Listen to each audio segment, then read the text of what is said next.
Subscribe to my channel for more videos and press the bell icon for latest updates. बिस्मिल्लाहिर्रहमानिर्रहीम। Dear student, आज का जो हमारा topic है वो बहुत ही इंपॉर्टेंट लॉन्ग क्वेश्चन भी है और थोड़ा कंसेप्चुअल भी है और इसका टाइटल है साइनेप्स। अच्छा, साइनेप्स का लफ्ज़ी मतलब है दो चीज़ों का आपस में जो कांटेक्ट होना है वो साइनेप्स कहलाते हैं। दो चीज़ें अगर आपस में कोई कांटेक्ट कर रही हैं वो क्या कहलाते हैं? साइनेप्स कहलाते हैं। बेसिकली जब हम न्यूरॉन्स की बात करते हैं तो न्यूरॉन्स में साइनेप्स वो जगह है जहाँ एक न्यूरॉन अपनी नर्व इम्पल्स को अगले न्यूरॉन को ट्रांसफ़र कर देते हैं, यानी जहाँ दो न्यूरॉन आपस में कांटेक्ट करते हैं वो क्या कहलाते हैं? साइनेप्स कहलाते हैं। तो इसकी डेफिनेशन हम कैसे करेंगे? सबसे पहले जब न्यूरॉन की अरेंजमेंट होती है, सबसे पहले आपको पता हो कि जब हम न्यूरॉन की बात करते हैं तो एक न्यूरॉन से नर्व इम्पल्स ने दूसरे में जाना होता है, लेकिन जब दो न्यूरॉन आपस में हमेशा इस तरह अरेंज होते हैं नर्व इम्पल्स को ट्रांसमिट करने के लिए, कंजेक्टिव जो इकट्ठे न्यूरॉन हैं एक ही साथ पड़े हैं, conjunctive neuron are so arranged कि एक्सोन ऑफ वन डेंड्राइड ये हमेशा डेंड्राइड ऑफ अदर न्यूरॉन के साथ कनेक्शन जोड़ता है। ये सीक्वेंस आपने याद रखनी है। एक्सोन ऑफ वन डेंड्राइड, इसका कनेक्शन किसके साथ होता है? डेंड्राइड के साथ। एक्सोन ऑफ वन न्यूरॉन, ये साइनेप्स बनाता है डेंड्राइड ऑफ नेक्स्ट न्यूरॉन। ठीक है, तो ये अरेंजमेंट आपने इसकी गड़बड़ नहीं करनी, क्योंकि डेंड्राइड पहले नहीं आ सकता, पहले एक्सोन ही आएगा। इसकी रीज़न क्या है ये भी हमें डिस्कस कर लेते। और अगर आपको यहाँ जैसे नज़र आ रहा है इनके दरमियान में कोई आपस में कनेक्शन नहीं है, फिजिकल कनेक्शन नहीं है कि ये आपस में जुड़े हुए नहीं है, there is no cytoplasmic connections, और दरमियान में माइक्रोस्कोपिक गैप्स होते हैं। ये जो जगह है जहाँ एक न्यूरॉन दूसरे न्यूरॉन को नर्व इम्पल्स करता है, इस कॉन्टैक्ट पॉइंट को, each of this contact point is called as synapse. इसको साइनेप्स कहा जाता है। फिर दोबारा सुने कि दो कंजेक्टिव न्यूरॉन इस तरह अरेंज होते हैं, पहले एक्सोन ऑफ वन न्यूरॉन आता है, फिर उसके बाद डेंड्राइड ऑफ अदर न्यूरॉन आता है, लेकिन इन दोनों के दरमियान कोई कनेक्शन नहीं है, बल्कि दरमियान में गैप्स हैं, और इस गैप्स के बावजूद भी यहाँ नर्व इम्पल्स कंडक्ट होती है। कैसे होगी इसको अभी डिस्कस कर लेते हैं। तो ये जो कांटेक्ट पॉइंट है जहाँ दो न्यूरॉन ने आपस में कांटेक्ट किया है, इसको हम कहते हैं साइनेप्स। ऑब्जेक्टिव के लिहाज से आपने ये बात याद रखनी है, जो सिंगल न्यूरॉन है वो काफ़ी सारे न्यूरॉन के साथ साइमल्टेनियसली एक ही वक्त में काफ़ी सारे साइनेप्सिस बना सकता है, यानी मे भी पॉसिबल है। जैसे फॉर एग्जांपल एक डेंड्राइड है, हो सकता है या इस न्यूरॉन के साथ, इस न्यूरॉन के साथ, इस न्यूरॉन के साथ, इस न्यूरॉन के साथ, तो एक ही जो आप कह सकते हैं न्यूरॉन है वो काफ़ी सारे एक्सोन के साथ क्या बना सकते हैं? साइनेप्स बना सकते हैं। अ सिंगल न्यूरॉन में form many synapses from incoming fibre of different neuron. जो डिफरेंट न्यूरॉन के आने वाले जो फाइबर्स हैं, फाइबर्स का मतलब यहाँ आपने एक्सोन और डेंड्राइड समझना है। उसके बाद नर्व इम्पल्स कैसे पास करेगी अक्रॉस द साइनेप्स, इसकी इंपॉर्टेंस। सबसे पहले जो सबसे इंपॉर्टेंट पॉइंट है कि जिस वक्त आप कह सकते हैं एक्सोन से नर्व इम्पल्स आती है और उसने जाना होता है डेंड्राइड ऑफ नेक्स्ट न्यूरॉन, तो दरमियान में गैप मौजूद है और एक नर्व इम्पल्स उस गैप को क्रॉस नहीं कर सकती। इसकी रीज़न भी हम डिस्कस करेंगे क्यों नहीं कर सकती। एक नर्व इम्पल्स कभी भी उस गैप को क्रॉस नहीं कर सकती। तो a nerve impulse is passed, कि नर्व इम्पल्स ने आना है from one neuron to other neuron, और उसने थ्रू साइनेप्स, साइनेप्स से गुजरना है, जो गैप्स हैं उस गैप से गुजरना है। But a single nerve impulse can not pass through the synapse, लेकिन जो सिंगल नर्व इम्पल्स है ये साइनेप्स से नहीं गुजर सकती। फिर इसका मसले का हल क्या होगा कि एक से ज़्यादा नर्व इम्पल्स को लाना पड़ेगा, तब जाके आप कह सकते हैं न्यूरो ट्रांसमिशन या नर्व इम्पल्स की कंडक्शन होगी। It may take 2 or 3 impulses, 2 या 3 इम्पल्सिस आ जाए सफिशेंट है। अब ये 2 से 3 नर्व इम्पल्सिस दो तरीक़ों से आ सकती हैं। जैसे एक ही आप कह सकते हैं न्यूरॉन से बार बार नर्व इम्पल्स आ रही हो, सिंगल न्यूरॉन लेके आ, ये मे भी पॉसिबल है कि इसके पास काफ़ी सारे न्यूरॉन एक एक नर्व इम्पल्स लेकर आ रहे हैं, तो दोनों पॉसिबिलिटी हैं। तो जब भी 2 से 3 नर्व इम्पल्सेस पहुंचेंगी, ये कैसे पहुंच सकती हैं? अराइविंग इन रैपिड सक्सेशन, बार बार आ रही है, एक आई फिर दूसरी आई, फिर सक्सेशन कहते हैं जो लगातार आ रही हो। उसके बाद या फिर फ्रॉम साइमल्टेनियसली 2 और मोर फाइबर्स, 2 या 2 से ज़्यादा फाइबर्स उन नर्व इम्पल्सेस को लेकर आ रहे हों, तो ज़रूरत इस बात की 2 से 3 नर्व इम्पल्सेस चाहिए to start nerve impulse in the next neuron.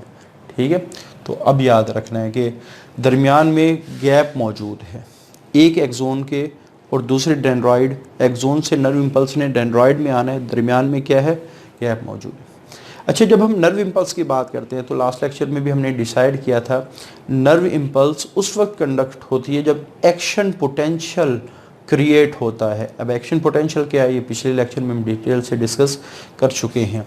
तो यहाँ आपने याद रखना है कि action potential nerve impulse can not jump from one neuron to next in line, कि जो नर्व इम्पल्स है बजाते खुद वो एक न्यूरॉन के एक्सोन से दूसरे न्यूरॉन के डेंड्रॉइड में कभी भी आप कह सकते हैं जंप नहीं लगा सकती।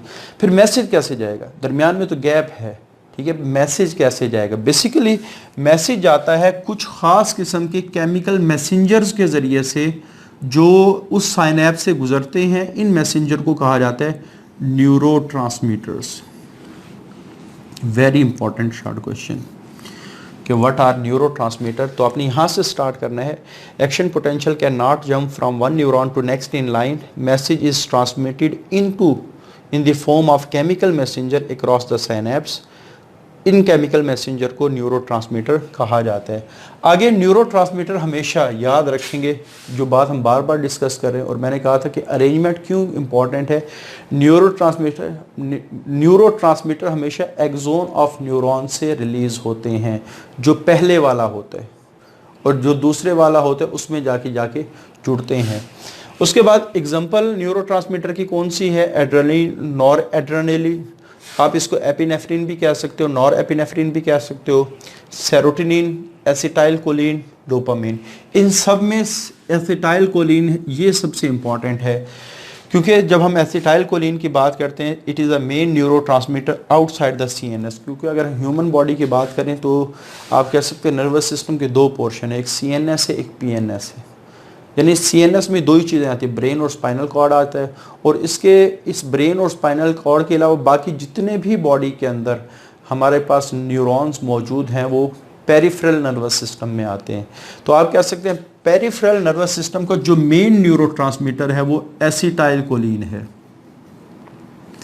इसके अलावा बाकी जितने भी हैं वो यूजली किसमें, other usually involve in synaptic transmission in the brain and cell. अब देखना यह है कि न्यूरोट्रांसमीटर कैसे नर्व इम्पल्स को कंडक्ट करते हैं, यानी आप कह सकते हैं मैकेनिज्म ऑफ न्यूरोट्रांसमीटर क्या है। सबसे पहले वो जगह जहां 2 न्यूरॉन आपस में कांटेक्ट करते हैं उसे क्या कहा जाता है? साइनैप्स कहा जाता है। जैसे हमने डेफिनेशन में इसको डिस्कस किया, जो साइनैप्स से पहले वाला न्यूरॉन है इसके लिए हम वर्ड इस्तेमाल करते हैं pre synaptic neuron, pre synaptic neuron. और जो साइनैप्स के बाद वाला उसके लिए वर्ड इस्तेमाल करते हैं पोस्ट। पोस्ट का मतलब होता है बाद में आएगा, पोस्ट साइनेप्टिक न्यूरॉन। और जितने भी हमारे पास प्री साइनेप्टिक न्यूरॉन की एक्सोन है, क्योंकि एक्सोन उसमें एक नॉब आखिर में होता है, इसको हम कहते हैं साइनेप्टिक नॉब, साइनेप्टिक नॉब। और इस नॉब के अंदर छोटे छोटे वेजिकल्स होते हैं, इनको साइनेप्टिक वेजिकल कहा जाता है। और इन वेजिकल्स के अंदर ये जो आपको रेड कलर के नज़र आ रहे हैं ये न्यूरोट्रांसमीटर बंद होते हैं। और 2 साइनैप्स में 2 न्यूरॉन के दरमियान में जो गैप होते हैं उसे साइनेप्टिक क्लेफ्ट कहते हैं। क्लेफ्ट का लफ्ज़ मतलब होता है दराड़। तो दराड़ उस वक्त बनती है जब 2 मिली हुई चीज़ें आपस में ऐसे जुदा हो जाएं, तो दरमियान में जो गैप बनता है वो क्या कहलाता है? क्लेफ्ट, दराड़ कहलाते हैं। तो इसी तरह 2 न्यूरॉन की जो खाली जगह है वो क्या कहलाएगी? साइनेप्टिक। और पोस्ट साइनेप्टिक मेम्ब्रेन पे वो रिसेप्टर्स होते हैं जिनसे न्यूरोट्रांसमीटर ने आके बाइंड करना है। तो ये कुछ टर्म्स हैं, प्री साइनेप्टिक न्यूरॉन जो साइनैप्स से पहले वाला, पोस्ट साइनेप्टिक न्यूरॉन जो साइनैप्स के बाद वाला, साइनेप्टिक नॉब ये हमेशा एक्सोन के एंड पे होता है, साइनेप्टिक वेजिकल जो एक्सोन नॉब में मौजूद होते हैं, जो दोनों के दरमियान खला है, इसको साइनेप्टिक क्लेफ्ट कहा जाता है। और पोस्ट साइनेप्टिक न्यूरॉन पे कुछ रिसेप्टर होते हैं जो न्यूरोट्रांसमीटर को बाइंड करेंगे। अब न्यूरो ट्रांसमिशन कैसे होती है? सबसे पहले काम, नर्व इम्पल्स कहाँ पहुंचेगी? At synaptic knob. जैसे ये नर्व इम्पल्स साइनेप्टिक नॉब पर आ गई। दूसरा काम, जो साइनेप्टिक वेसिकल्स हैं जिनमें न्यूरोट्रांसमीटर हैं, they fuses with presynaptic membrane, कि ये जो मेम्ब्रेन है प्री साइनेप्टिक न्यूरॉन की, इसमें फ्यूज होंगे। ये आपको जैसे नजर भी आ रहा होगा, ये फ्यूजन हुआ होगा।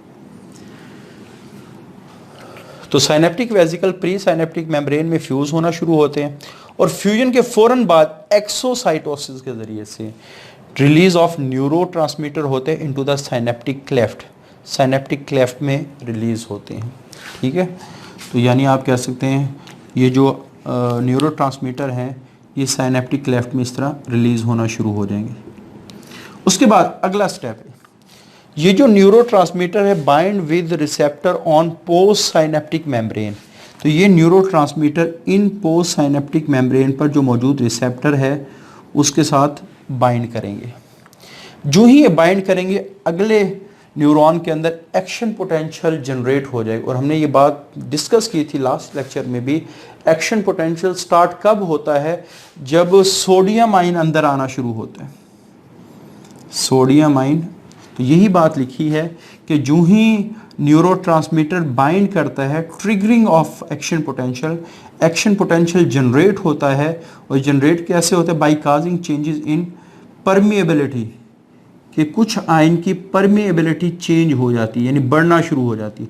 सोडियम आयन अंदर आना शुरू हो जाता है, पोटाशियम आयन बाहर निकलना शुरू हो जाते हैं।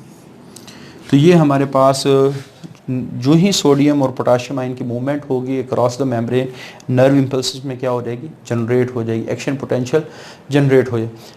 तो अभी जैसे जब लेक्चर स्टार्ट किया था तो मैंने कहा था कि एक नर्व इम्पल्स कभी भी अगले न्यूरॉन को एक्टिवेट नहीं कर सकता। उसकी वजह ये है, जब एक नर्व इम्पल्स आती है तो न्यूरोट्रांसमीटर इतनी कम मिकदार में रिलीज़ होते हैं कि ये जो रिसेप्टर है एक्टिवेट नहीं हो पाते, जिससे अगला प्रोसेस स्टार्ट नहीं होता।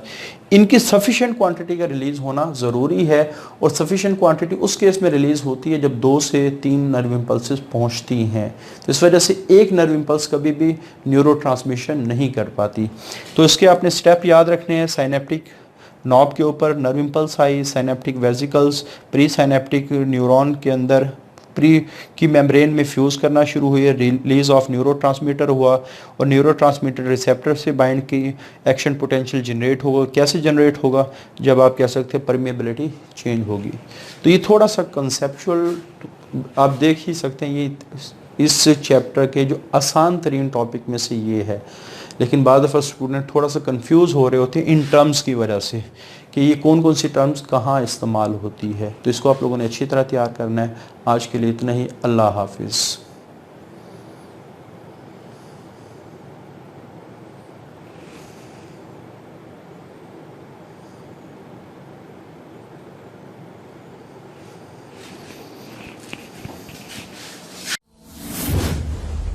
Subscribe to my channel for more videos, and press the bell icon for latest updates.